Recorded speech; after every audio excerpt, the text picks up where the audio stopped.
यांना विनंती आहे की त्यांनी आता मार्गदर्शन करावं। रयतेचे जाणते राजे शिवछत्रपती महाराज, क्रांतिज्योती सूर्य महात्मा ज्योतिबा फुले, राजा असूनही ऋषितुल्य जीवन जगणारे राजश्री शाहू महाराज, क्रांतिज्योती सूर्य सावित्रीबाई फुले, बौद्धिसत्व महामानव परमपूज्य भारतरत्न डॉक्टर बाबासाहेब आंबेडकर यांच्या विचारास आणि प्रथमेच प्रथम अभिवादन करते। आज बाळासाहेब ठाकरे साहेबांना स्वर्गीय यांना या ठिकाणी विनम्र नमन करते, कारण त्यांचा स्मृती दिन आहे। मंचकावरती उपस्थित आदरणीय संजय राऊत साहेब, आदरणीय अनिल देसाई साहेब, आमचे सहकारी आदरणीय युबी व्यंकटेशजी, माझ्या आधी ज्यांनी मार्गदर्शन केलं ते आमच्या विद्याताई, माझे स्नेही आणि मोठे बंधू अनिल परब साहेब, या ठिकाणी उपस्थित आमचे हुसेन दलवाई साहेब, आदरणीय आमदार भाई जगतापजी, आदरणीय रुबेनबाई, आदरणीय निर्मलाताई, मंचकावरती उपस्थित सर्व काँग्रेस, या ठिकाणी उपस्थित उद्धव बाळासाहेब ठाकरे शिवसेनाचे सगळे पदाधिकारी, मंचकावरती उपस्थित शरद पवार यांच्या राष्ट्रवादी काँग्रेसचे सगळे पदाधिकारी, मंचकावरती उपस्थित आम आदमी पार्टीचे सगळे पदाधिकारी, मंचकावरती आणि खाली उपस्थित आदरणीय समाजवादी पार्टीचे सगळे पदाधिकारी, मंचकावर आणि खाली उपस्थित आदरणीय सीपीआय, सीपीएम आणि त्याच व्यतिरिक्त रिपब्लिकन पार्टीचे सगळे पदाधिकारी, या व्यतिरिक्त जे या पार्टीना इंडिया अलायन्स मध्ये त्या सगळ्यांचे या ठिकाणी मनापासून धन्यवाद व्यक्त करते। मंचकावरची आदरणीय नेते मंडळी, समोर उपस्थित माझ्या माता भगिनी आणि माझ्या बंधूंनो, सर्वप्रथम जसं मी सांगितलं की आजचा दिवस हा आपल्यासाठी खूप महत्वाचा आहे।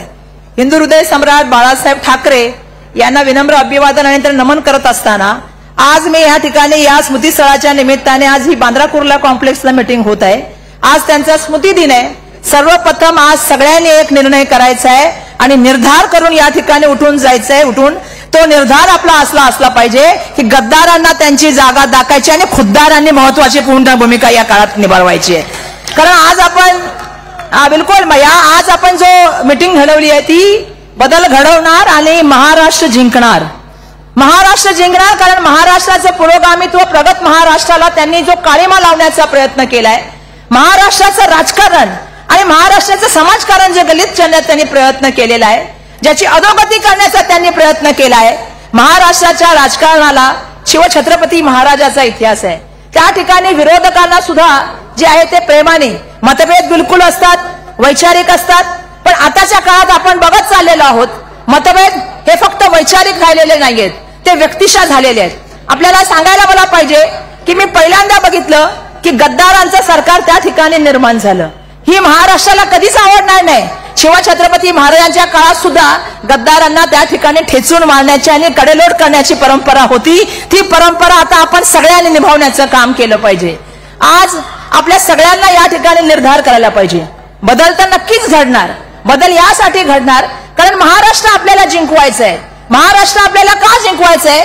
जे शिवछत्रपती महाराजांचा पुतळा सांभाळू शकत नाहीत, आपल्या आराध्य देवतेची विटंबना करतात, त्यांना आपल्याला दाखवायला पाहिजे की महाराष्ट्राची जनता त्यांना कशा तऱ्हेने जागा दाखवण्याचं काम करणार आहे।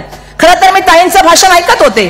आपल्या सगळ्यांना माहितीये आज मोठ्या प्रमाणामध्ये राजकारणात आपण बघतो सरकारी यंत्रणांचा वापर केला जातो। त्याचा वापर मोठ्या प्रमाणामध्ये कोण करतं हे मी सांगायची गरज नाही। या देशाचे पंतप्रधान आणि या देशाचे home minister, ED, CB, income tax ज्या स्वायत्त संस्था आहेत यांचा घरगडी म्हणून वापर करतात आणि त्या ठिकाणी विरोधकांवर एक दबाव तयार करण्याचा प्रयत्न करतात। एकेकाळीच म्हणणार आहे की कोणी 70,000चा घोटाळा केलेला आहे, आज त्यांच्या पक्षामध्ये जातात, त्यांच्या महायुतीत जातात, महाभ्रष्ट युतीत जातात आणि त्या ठिकाणी ते स्वच्छ होण्याचं काम होतं। आणि आपण हे बघतोय सगळेजण, महाराष्ट्रातली सुज्ञ जनता पण हे सगळं बघते। महाराष्ट्रातल्या जनतेला हे कदापि आवडणार नाही आणि म्हणून येणाऱ्या काळामध्ये महाराष्ट्राची जनता जी आहे ती स्वाभिमानी जनता आहे आणि अशी स्वाभिमानी जनता बदल नक्कीच घडवणार आणि महाराष्ट्र जिंकायला मदत करणार। आपल्याला घरोघरी जायचंय, घरोघरी जाऊन आपल्या सगळ्यांना सांगायचंय। कोणी एक म्हणतं लाडक्या बहिणीमध्ये तुम्ही जर या पक्षात गेलात, त्या पक्षात गेलात तर तुमचे आम्ही फोटो काढू। त्या ठिकाणी योजनेच्या बाबतीमध्ये दमदाटी देण्याचं काम करतात। चांगले निवडणूक आयोगाने त्यांना फटकारण्याचं काम जरी केलेलं असलं तरी मला सगळ्या माता भगिनींना सांगायचंय, हे पैसे काय कोणाच्या घराचे पैसे नाहीयेत किंवा कोणाने सरकारी कारखान्यातून निर्माण झालेले पैसे नाहीयेत, कुठल्या प्रायव्हेट कारखान्यातले, हे हे सरकारचे पैसे आहेत, हे तुमच्या आमच्या जे टॅक्स देतो त्या टॅक्सचे पैसे आहेत. पण मी तुम्हाला सांगते, ज्या वेळेला आपलं सरकार येणार, महाविकास आघाडीचं सरकार 23 तारखेला येणार, महाविकास आघाडीचा मुख्यमंत्री बनणार आणि जो पहिला निर्णय होणार, आम्ही आमच्या महिलांना सन्मान देऊ इच्छितो, आम्ही आमच्या भगिनींना त्यांनी जे काम करतात त्याचा आम्ही आदर करतो आणि म्हणून त्यांच्या अकाउंटमध्ये 3000 रुपये देण्याचा आम्ही निर्णय घेतलेला आहे, तो आम्ही त्यांना देणार. मला कळत नाही आजकाल काय चाललेलं आहे. एके ठिकाणी लाडका बहीण म्हणून म्हणायचं आणि दुसऱ्या ठिकाणी आज देशामध्ये महाराष्ट्र दुसऱ्या नंबरवर महिला अत्याचारामध्ये, छोट्या मुली आणि मुलांच्या अत्याचारामध्ये महाराष्ट्र 1 नंबर. अशा ठिकाणी महाराष्ट्रामध्ये बदल घडला पाहिजे. आपलं सरकार असताना शक्ती कायदा आम्ही बनवला, 2.5 वर्ष झाली, तो शक्ती कायदा अजून पडू नये, पण केंद्र सरकारने त्याच्यावरती कुठल्याही तऱ्हेची कारवाई केलेली नाहीये. आपल्याला जेव्हा सरकार आपलं येईल तेव्हा तो कायदा आपल्याला आणायचा आहे. मुंबईच्या बाबतीत बोलायचं झालं तर मुंबईचं आर्थिक वित्तीय केंद्र आपल्याला मुंबईमध्ये आणायचंय. मुंबई ही फक्त राज्याची राजधानी नाही, देशाची आर्थिक राजधानी आहे. मुंबईचा वैभव घेऊन तुम्ही बाहेर चाललात, मुंबईचे उद्योग घेऊन तुम्ही बाहेर चाललात आणि कुठे चाललेत? गुजरातला. आज आम्ही बघतोय वित्तीय सेंटर गेलं, हिऱ्याचं मार्केट गेलं, क्रिकेटची मॅच गेली, बॉलिवूड नेण्याच्या गप्पा चालल्यात. आणि असं होत असताना मुंबईकर म्हणून ज्या संयुक्त आपल्याला माहिती आहे महाराष्ट्राच्या लढाईमध्ये ज्या हुतात्म्यांनी प्राणार्पण केलं त्यांना श्रद्धांजली करायची आहे.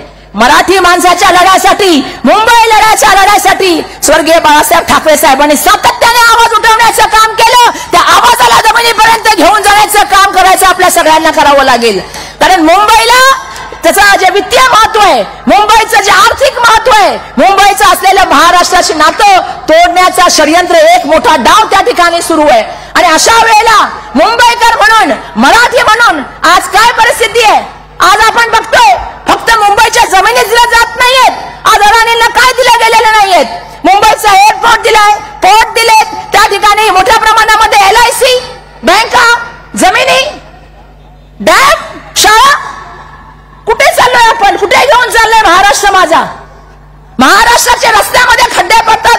पुण्यामध्ये आम्ही एक घटना बघितली, चालता चालता ट्रक खाली पडला. आज मुंबईमधल्या रस्त्यासाठी मुख्यमंत्र्यांनी आपल्या मित्राला कॉन्ट्रॅक्ट दिलं. मुंबई महानगरपालिकेमध्ये 3 वर्ष त्या ठिकाणी नगरसेवक नाहीत. आपलं सरकार आल्यानंतर 100 दिवसामध्ये इलेक्शन करायचं आणि नगरसेवक निवडून आणायचे. हे आपण तय केलं पाहिजे. कारण आपल्या सगळ्यांना मला सांगणं, ज्या तऱ्हेने ठेवी तोडण्याचं काम झालं, मुंबई महानगरपालिकेच्या जमिनी ज्या आहेत त्या लीजवर जमिनी त्यांना विकण्याचं काम मोठ्या प्रमाणामध्ये षडयंत्र झालेलं आहे. जिकडे तिकडे मित्रांना मिळून मिळून 2 जण पण खाऊ. खरं तर ताई तुम्ही सांगत होता भाषणामध्ये, आता बटेंगे तो कटेगा, बटेंगे तो कटेंगे, एक है तो सेफ है. कोणी निर्माण केलं?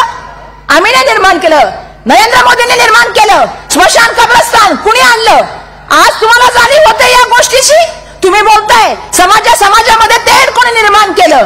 आज महाराष्ट्रामध्ये सामाजिक सलोखा बिघडवण्याचं काम कोणी केलं? विचारा देवेंद्र फडणवीसांना, विचारा त्यांच्या श्रद्धेय गुणवंतेला. कोणी महाराष्ट्राची सामाजिक जी आहे ती घडी बिघडवण्याचं काम करत आहे. आणि म्हणून मला या ठिकाणी सांगायचंय, बटेंगे तो कटेंगे, एक है तो सेफ है नहीं, जुड़ेंगे तो आगे बढ़ेंगे, मुंबई को लेके आगे जाएंगे, सबको जोड़ने का काम करेंगे. आज आम्ही बघतोय मुंबईमध्ये मोठ्या प्रमाणामध्ये एक वेगळं वातावरण आहे. मुंबईमध्ये महाविकास आघाडीचे चांगलं त्या ठिकाणी काम चालू आहे. मला पूर्ण खात्री आहे आजपर्यंत मुंबईने जो निकाल दिलाय तो महाराष्ट्राला जिंकवण्याचं काम करतो. आणि म्हणून मुंबईमधल्या जास्तीतल्या जास्ती सीटा आपल्याला कशा निवडून येता आणतील? कारण 17 तारखेच्या रात्री आपण भेटत आहोत. उद्या 18 तारखेला 6 वाजता प्रचार संपेल. 20 ला मतदान आहे. मतदानाच्या दिवशी आज या ठिकाणी निर्धार करून आपल्याला जायचंय. जो जो महाविकास आघाडीचा उमेदवार असेल, काँग्रेसचे कार्यकर्ते असतील, या ठिकाणी उद्धव बाळासाहेब ठाकरे शिवसेनेचे कार्यकर्ते असतील, शरदचंद्र पवार यांच्या राष्ट्रवादी काँग्रेसचे कार्यकर्ते असतील, आम आदमी पार्टी, समाजवादी पार्टी, सीपीएम, रिपब्लिकन पार्टीचे कार्यकर्ते असतील, एकजुटीने एक दिलाने उतरा. महाराष्ट्र आपल्याकडे बघतोय, महाराष्ट्राची जनता आपल्याकडे बघताय. हा महाराष्ट्र जिंकायचा आणि महाराष्ट्राला सुसंस्कृत महाराष्ट्र करण्याचं काम करायचं. महाराष्ट्राचं राजकारण कधीच असं नव्हतं. महाराष्ट्रामध्ये मतभेद असायचे पण असं कधीच नव्हतं. सुसंस्कृत महाराष्ट्राच्या राजकारणाला काळीमा फासण्याचं काम यांनी केलेलं आहे. आज आम्ही बघतो, आम्हाला दुःख होतं, साहेबांच्या 2-2 वेळा बॅग चेक केल्या जातात. का चेक केल्या जातात? मग दाखवायसाठी मेंढ्यांचे आणि बाकीच्यांच्या त्या ठिकाणी होण्याचं काम होतं. ज्या वेळेला मोदींची बॅग चेक होते त्यावेळी कारवाई होते. काय चाललंय हे महाराष्ट्रामध्ये? महाराष्ट्र हे खपून गेला नाही. आपला स्वाभिमान, आपली अस्मिता आणि आपलं अस्तित्व टिकून ठेवायचं असेल तर येणाऱ्या काळामध्ये 20 तारीख, आणि मी सगळ्यांना साथ मागते, साहेब आपल्याला कौतुक करायला पाहिजे कार्यकर्त्यांचं. दिवाळी बघितली नाही कार्यकर्त्यांनी, कार्यकर्ते पदयात्रा करतायत, घराघरात जात आहेत. दिवाळी साजरी करायची ती 23लाच करायची, सगळ्यात मोठी दिवाळी, आणि त्या दिवशी आपला मुख्यमंत्री बसवायचा. ही या ठिकाणी मी आपल्या सगळ्यांना विनंती करते. महाराष्ट्राचा स्वाभिमान वाचवण्यासाठी हे इलेक्शन आहे. महाराष्ट्राच्या पुरोगामित्व वाचवायचं हे इलेक्शन आहे. आणि प्रगत महाराष्ट्राला पुढे घेऊन जाण्यासाठी, प्रत्येक महिलेचा सन्मान करण्यासाठी, सामाजिक बांधिलकी टिकवण्यासाठी हे इलेक्शन आहे. त्याच्यामध्ये सगळ्यांनी साथ द्या ही या ठिकाणी विनंती करते आणि आपल्या सगळ्यांचे आभार मानते. धन्यवाद. जय हिंद, जय महाराष्ट्र, जय भीम.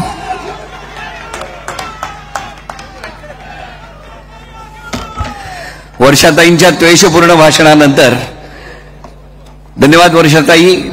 आणि आता मी विनंती करतो, शिवसेना उद्धव बाळासाहेब ठाकरे पक्षाचे नेते, खासदार, शिवसेनेची मुलूक मैदानी तोफ